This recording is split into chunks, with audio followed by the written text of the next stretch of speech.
Hey there, welcome back to the Hot Slice Podcast. This is the podcast by Pizza Today magazine. I'm your host, Denise Greer, executive editor at Pizza Today, and here is editor-in-chief, just giggling over there in his seat, Jeremy White. I'm always giggling, Denise. You know that I don't take anything too seriously. Absolutely. Well, it's, we grabbed somebody. Now, it's mid-morning for us, which isn't bad, but the person that we're interviewing, it was really early for them. And I'm really excited that he brought so much energy to the talk. Rise and shine. He's living a baker's lifestyle. So up and at them early. There's nothing wrong with that. We're morning people ourselves, Denise, so we can understand.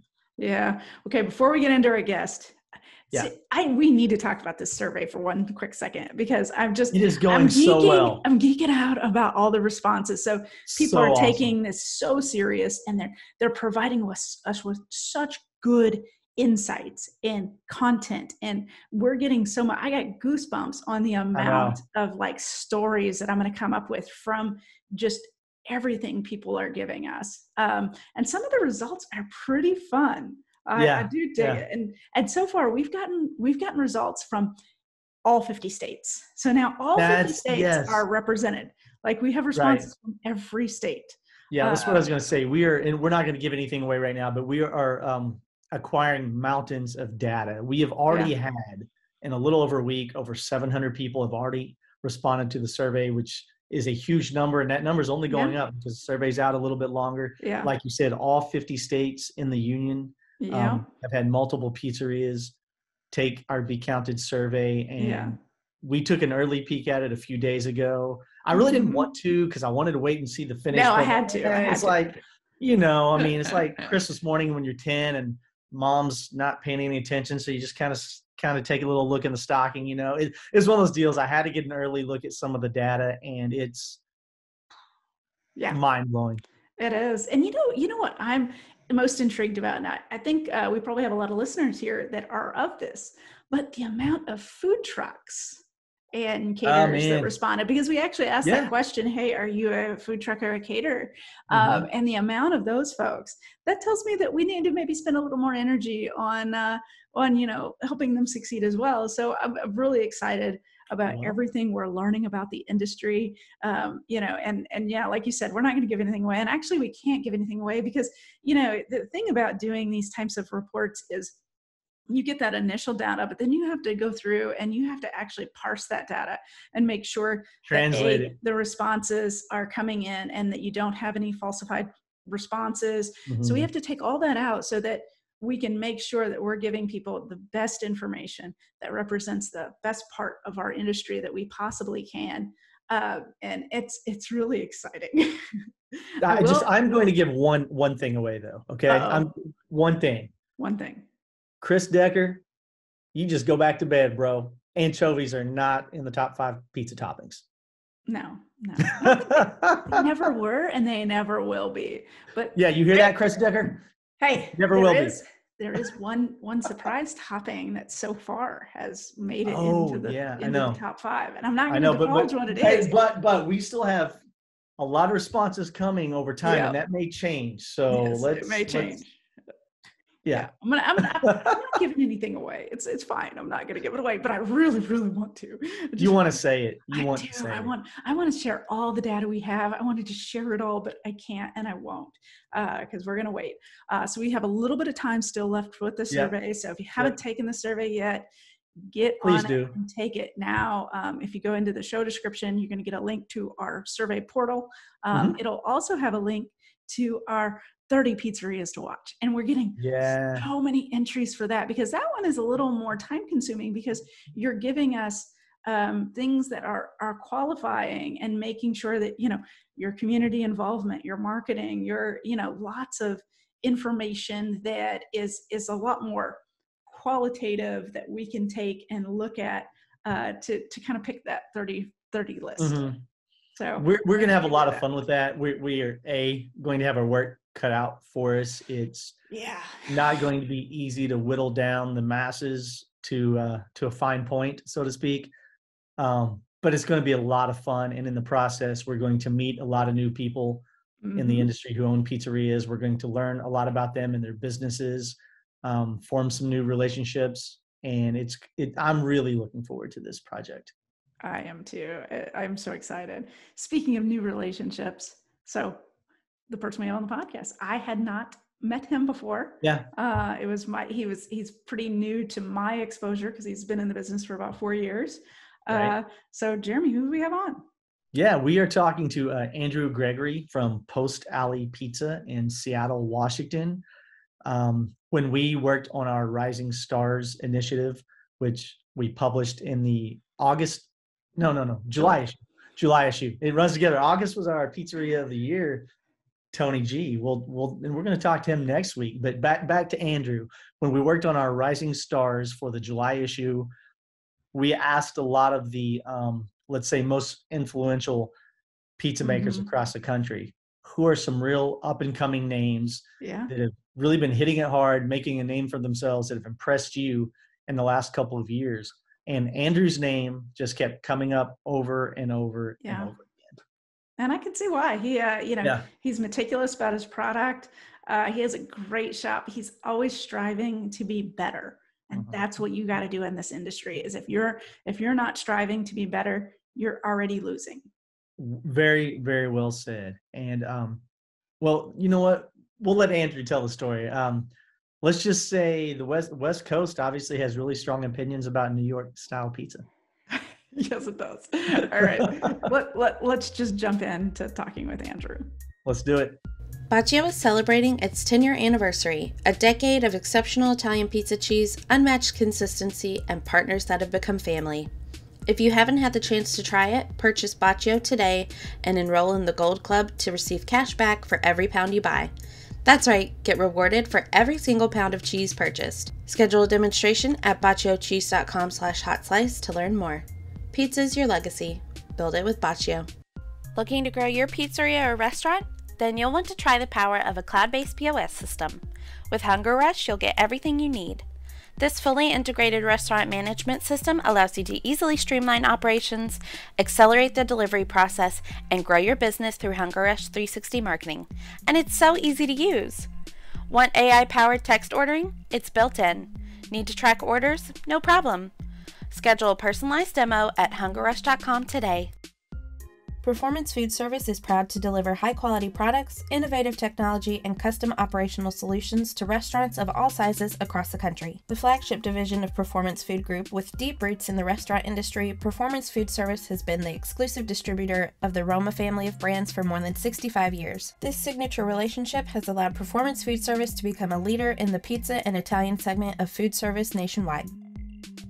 Andrew, you're up early. It's around 7 a.m. Seattle time as we record this podcast. Are you making dough, or what's up with the early morning? Yeah, we're getting going. We've been selling a lot of sandwiches and hoagies, and so I'm here shaping some hoagie rolls to get baked off before we open.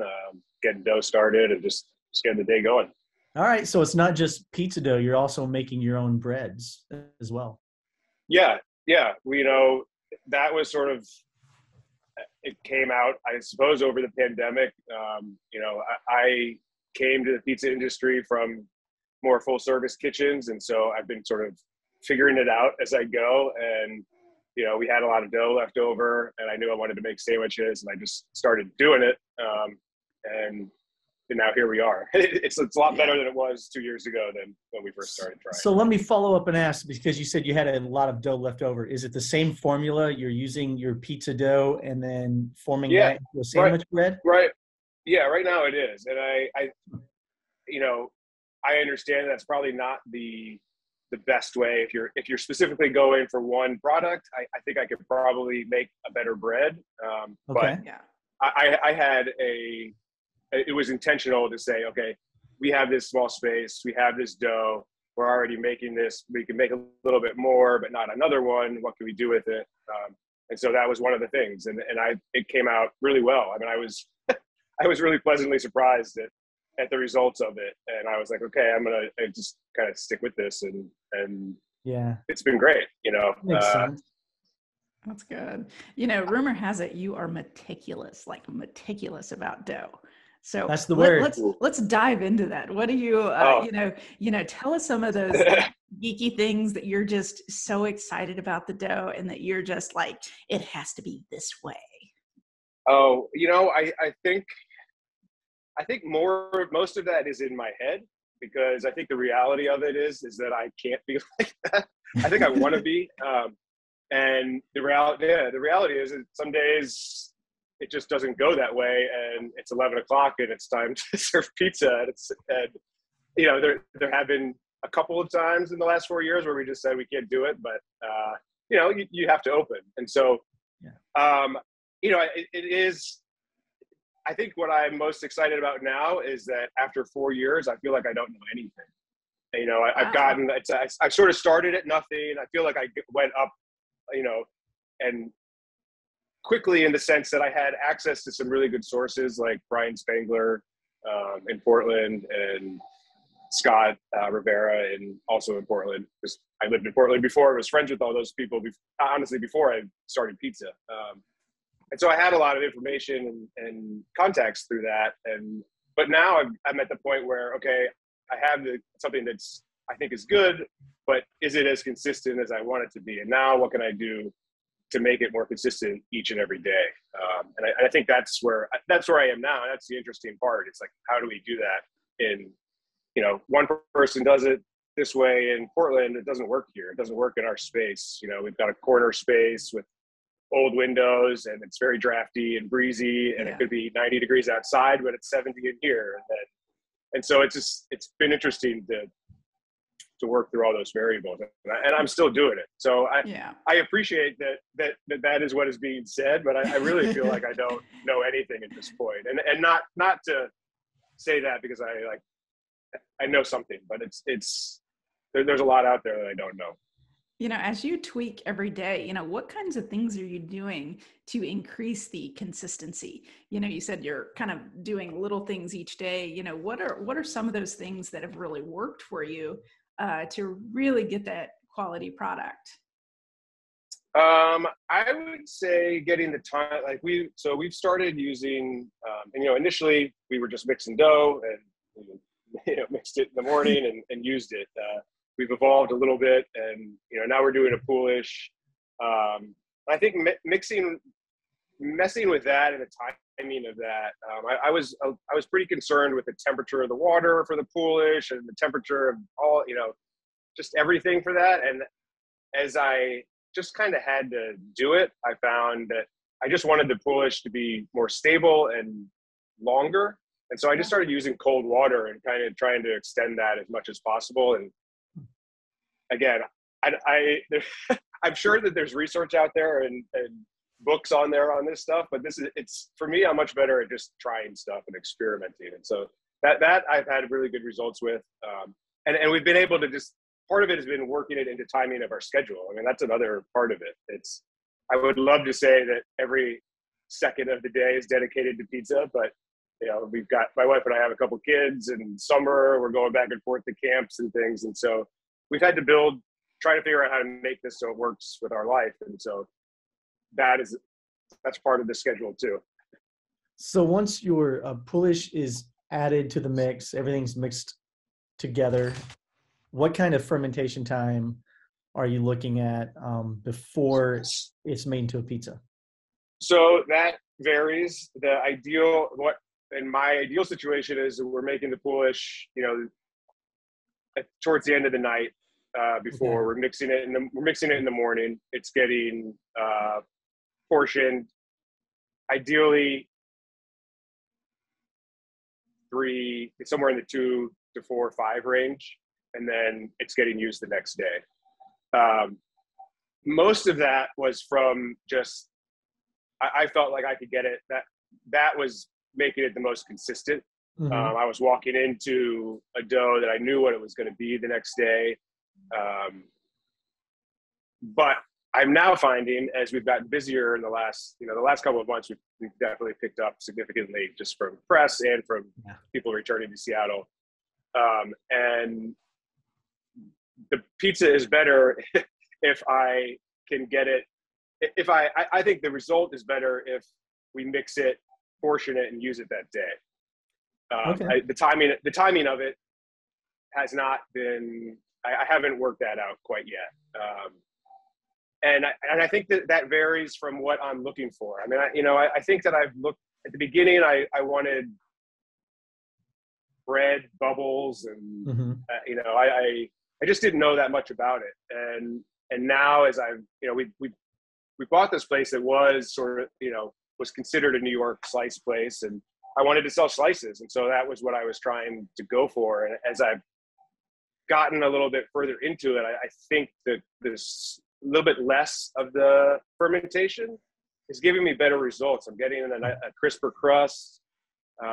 It's just a little bit lighter. I mean, I think you're losing some flavor at some point, but also, these slices are kind of a vehicle for cheese and pepperoni to some degree. I mean, not for everybody, but for a lot of our customers, it is. And so I'm finding that I'm going in a different direction than I thought I was maybe 2 years ago.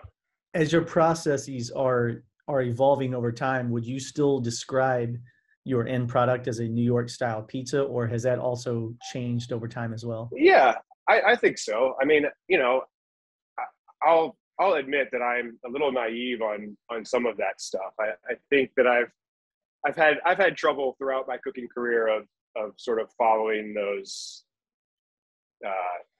like it has, if a margarita has to have 5 pieces of basil or something on it, I'd be like, yeah, I want to put some.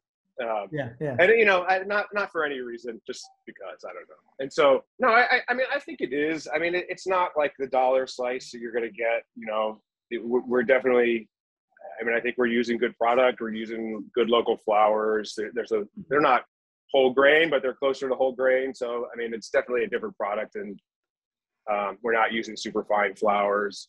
We're using whole milk cheeses and good tomatoes, and all local produce. So it's different in that sense. But in terms of size, I mean, they're 18 inches, a little bit bigger.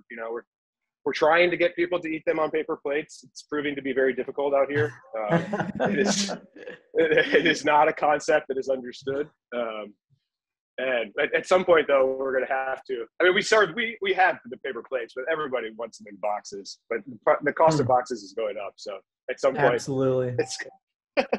But yeah, so I think yes, I have resisted that in the sense that everyone has a very strong opinion on that, and that they want to come in and tell you that it's not a New York slice. And so I've just sort of resisted it in the sense that it's just it's pizza. I'm trying to make good pizza, and that's what I want. But yes, I think the closest thing to it is the New York style. So you're finding those strong opinions even on the West Coast of what a New York slice should and should not be. Oh boy. It's almost too much for me to bear.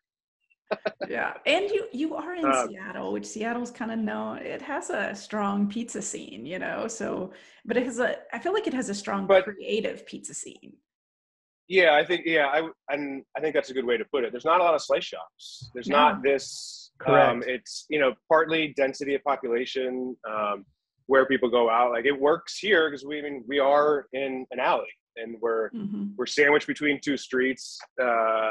When we bought the place, there was a raised road in downtown St. Louis, Seattle, the viaduct, and it ran along the waterfront, which we're a block off of, and then it connected to First Avenue on a couple of different spots, but one of them was right in front of the pizza shop. So it was pretty dingy down here. It was right under the viaduct. It was rough. This place was never open at night. So that was coming down, and we knew that when we bought it. So we made it through that, and we're optimistic that, the whole waterfront down here is being redone, and it's going to be really great. But because of where we are and the offices, and there's enough people that live here, it works like, something on the street in New York wouldn't work. But it just doesn't work in, it probably wouldn't work up in Pike Place Market and 5 blocks away, because it would just be too much. But like here, we're off the beaten path, and so it works. But yeah, I think that's a good point that you made, Denise. That it is. I think it's more creative. I would say more along the lines of like a Sarah Minnick type pizza, where you're using local product and just that sort of creativity. Yeah. Now you're dealing with mad construction, right? Even currently right now, correct? You Yeah, know, it's been, like how are you maneuvering that, especially with your customers and keeping their customers engaged and wanting to go through, because, you know, going through construction to get to any place is a hassle. So how are you working through, you know, getting those people in the door, it's, basically? it's been really hard. It's been, I mean, I could go through a whole list of things for the last 4 years. I mean, we had, you know, we knew the viaduct was going to be closed. I mean, our whole street was like, I'm sorry, I'm looking out this window talking to you guys. Yeah, you're fine. But this whole thing was closed. Like everything was closed in front of us for like almost 6 months. The city had to end up giving us some money. Wow. And so, yeah, I mean, we're luckily half of our lunchtime customers are construction workers. So they are doing all the work and they see us. So that, I mean, you know, we got lucky with that. And that when all of the office workers left, the construction workers really didn't, you know, and so we weren't full during COVID, but we were, you know, my wife and I were able to keep the place open enough that we're still here. And so, yeah, honestly, it's been hard. You know, social media has helped. But then again, it's an interesting part of it because our lunchtime business is not social media related. It's the construction workers and office workers that are just coming in for a bite to eat. And so we were able to use social media and that sort of presence with, you know, some friends up here to get more nighttime business. And so it's kind of 50-50 where we've been lucky in that, like I said, the construction workers, those people are just here. And the other ones we've had to sort of search out. You know, we did things like we did breakfast sandwiches I made English muffins with our pizza dough also. And those were pretty popular. And I think they're on a list and a couple of lists that people want them, but we haven't had them for 6 months. And so we still get people coming in. We are going to do it again, but it's just a staffing thing. And we're getting close, but I am eagerly anticipating a new oven, and I've told everyone that I'm not adding anything else until this thing gets installed, and then we're going to go from there. And you have a small I'm glad space, you mentioned right? your, go ahead, Denise, go ahead. Oh, sorry. He was talking about the new oven and I was curious. I was like, I know you have a really small space. Did you get a new oven to help with the efficiency of the smaller space? Or, yeah, well, you know, both. or the output? It's both. So yes, both. We're going to be able to probably triple our output, but yeah, it's the lunchtime output. I mean, we are like lunchtime and dinner time. We end up turning business away just because I have 2 little Baker's Pride ovens. This is what was here, and so we have one that we heat up slices, and I can make 2 18-inch pieces at a time, and that's it. And so we've been able to, you know, stretch it out. If we work it out through the day, it works pretty well. But you know, there's times when we just can't keep up at some point. I anticipate if we can't keep up with the new oven, then I guess I'm gonna be happy, and then that'll be right. we'll be. Good problem I don't to have, think it's right? gonna be possible. I honestly don't think we could make enough dough in a day to max it out in our space. Yeah. So I think we're gonna be okay. But yeah, it currently has the oven. It has a space for it to fit. It's going to be a significant improvement, much bigger, but also it's going to be a learning curve. I mean, I've been baking. I really haven't cooked pizza out of a nice big oven ever. I mean, I've done it out of, you know, some bread ovens and things like that, but really the only pizza I've made is in these small ovens here. So I'm excited for that. I'm excited. It's got steam for the bread, so we're going to be increasing production on that, and hopefully doing some catering and things like that. Nice. So talk about dinner a little bit. I was going to ask about that earlier when you brought it up. Historically, you know, slice shops do a large portion of their business during lunch. You mentioned the construction workers are a huge part of your clientele right now. They're obviously probably gone and out of there by 5, 6, 7 p.m., I would think. Yeah. But do you have a dinner rush? How do you get people in there, you know, after dark? Yeah. So, you know, it's been hard, like I said, with just this area, and it's transformed in the last 4 years. So we're starting to see the results of that now. I mean, coupled with COVID, it really shut I mean, just downtown Seattle was just empty. I mean, outside of the people that had to be here and that lived downtown, I mean, it was a ghost town. And so part of that, I mean, unfortunately, a lot of places closed and we didn't close. And so, you know, some places, there are a lot of residents down here, and and whether they wanted to find us or not, they found that they had to find us. You.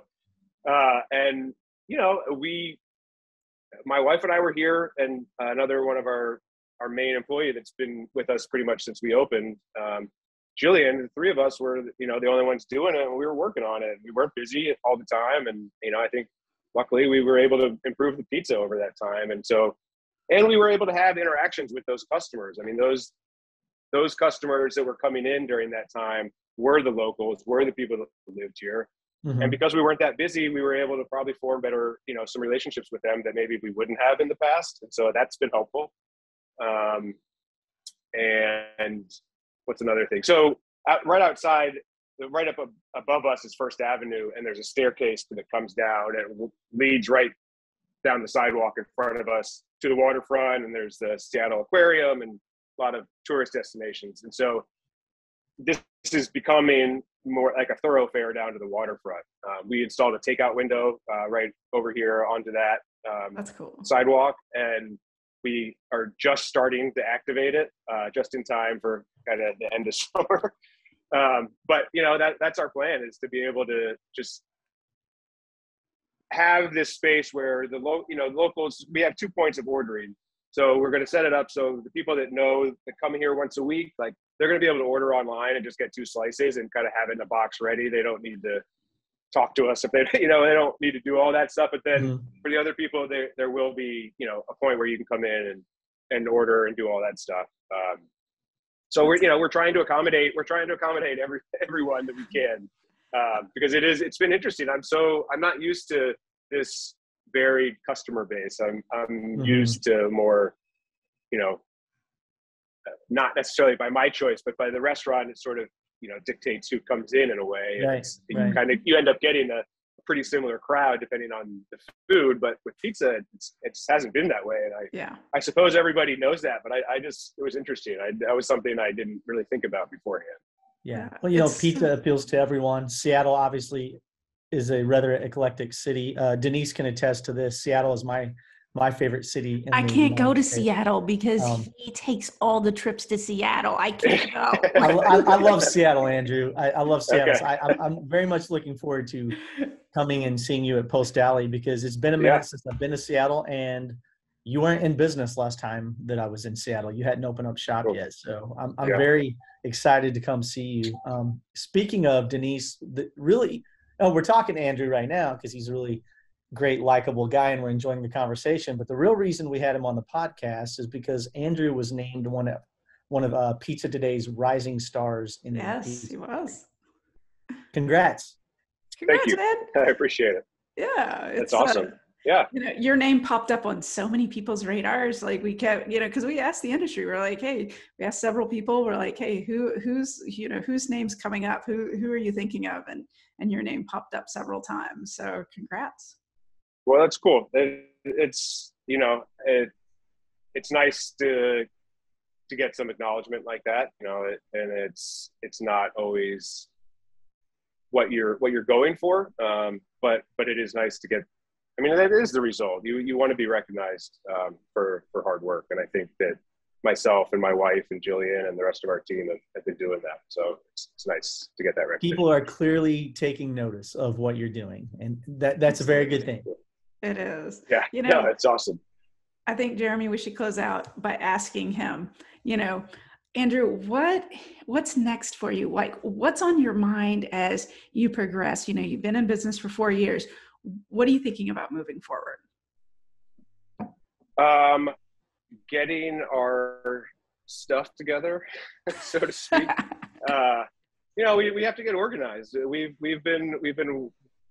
It's time to turn the business into a business, not just this place that makes some pizza. You know, I've been in the kitchen my whole life. I haven't ever run a business, and I think that part of me has sort of avoided that side of it, in the sense that I just want to make pizza. But but we can't do that. And there are other things that I want to do. You know, like I mentioned that our space is really small. We started doing these sandwiches. People want more sandwiches, and I would like to do hot sandwiches. And so we're going to definitely do another location. In my mind, I have maybe 2 more locations that I think 3 is a good number. I like it. I hope that we're not beyond that. I would like to focus on this kind of for the rest of my working life and help support my family and hopefully, you know, the community. And, you know, I've got my kids working or my oldest daughter works in the shop. I'm excited to have my other 2 kids work there. Hopefully their, you know, friends can work here. You know, we want to, hot sandwiches. I mean, maybe 2 more locations, maybe 1 more slice spot and 1 bigger place with some production. At the end, the end dream would be to start making my own pepperoni and stuff for the whole animal program. But that might be. We need to do a whole podcast on that right there, making your own. Well, I would love it. If you guys want to, that might push me into doing it. I've got I've got a partner here that I'm trying to possibly do it with, but I don't know. It sounds like a lot of work. I don't know if I'm gonna be able to get it. I got you. But well, we're doing our survey right now, and I've taken a sneak peek at some of the results. And pepperoni is still way, way above king of all toppings. Shocker. So you know, shocker there. So. And I mean, it's for me. It would just be fun. It's stuff that I used to do, charcuterie and stuff like that, and I like it. But yeah, it's one of those things where you're busy enough. That there are plenty of people making good pepperoni, and at some point it might just be a vanity project for myself in the garage or something. Hey, there's nothing wrong with that. There's nothing wrong with being one of a kind and having a product that you can say no other pizzeria in the world serves this product. That's pretty cool. Yeah. It would be pretty cool. So we'll see if we can make it happen. You could put some weird ingredient in it and make it like the hot, like, you know, adding something to, you know, really change it up where you're the only one that serves this type of pepperoni, you know. Yeah. Exactly. You know, I think about weird toppings and how you can include that into your grinder. Yeah, no, I mean, I think those things are, and that's one of the things that we do is chicories, the radicchios grow really well in the Pacific Northwest, and we're kind of, me and my friends here are trying to push that. But that's one of the things we put in the Italian, so it's shaved iceberg and shaved chicories. So nice. I think not everyone necessarily notices it, but it's in there. It makes it a little bit healthier. Oh, I got you. A little healthier, right? That's cool. Yeah. Andrew, thank you so much for coming on the show this morning. You know, you're bright-eyed and bushy-tailed, so I love it because you're just as much of a morning person as we are. So I appreciate the energy this morning. All right. Well, thank you for having me. And again, we're honored to be a part of the Rising Stars, and we look forward to keep going. Awesome. Right. Congrats. Thank you very much. You have yourself a lovely day. All right. All right. Take care. You too. See ya.